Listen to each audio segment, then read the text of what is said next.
Ma'am Danosa. Narito po ako para interviewin po sa paggamit po ng wikang Pilipino. Gaano po kadalas ninyong ginagamit ang Pilipino sa inyong trabaho o disiplina? Araw-araw kong ginagamit ang wikang Pilipino, lalo na ako ay isang guro. Mas nauunawaan ng mga mag-aaral kung Pilipino ang salitang aking ginagamit. Ang padalawang katanungan po ay, anong mga sitwasyon o gawain ang mas ginagamit ang Pilipino?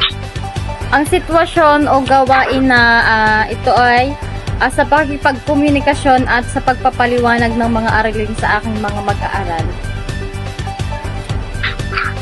Ano po ang kahalagahan ng paggamit ng Pilipino sa inyong disiplina? Mahalaga ito dahil nakakatulong ito upang mas madaling maunawaan ng aking estudyante, lalo ng kung sila ay nahihirapan sa wikang Ingles. Ano po ang mga hamon sa paggamit ng Pilipino sa trabaho o akademya? Minsan ay may mga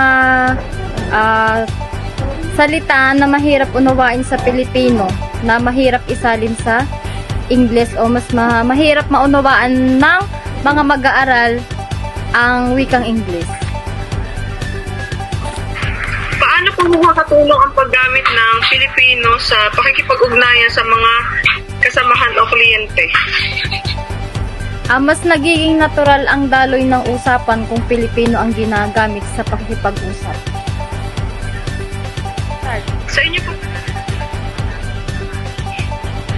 Sa inyo pong opinion, dapat bang mas palangin ang Pilipino sa inyong disiplina? Bakit po?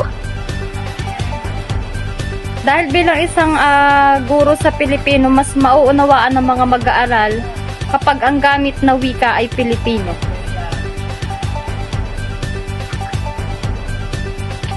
Ano po ang mga paraan upang mas mapadali o makabuot ang paggamit ng Pilipino sa inyong larangan?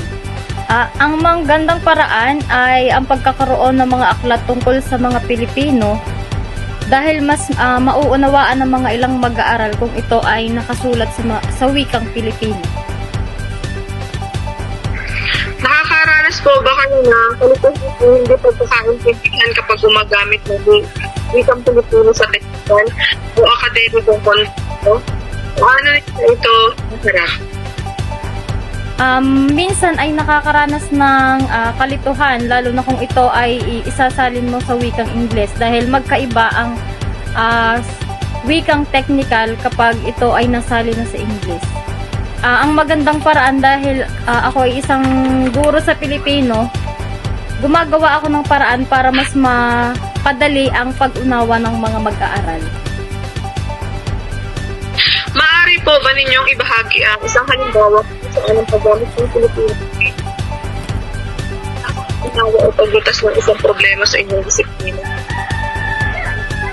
Halimbawa na lamang ay ang ilang mag-aaral na hindi kayang maunawaan ng Ingles, at isasalin ko ito sa wikang Pilipino upang mas maunawaan nila ito. Maraming salamat po at kayo po nagkaroon ng oras para masagot po yung mga interview. Maraming salamat.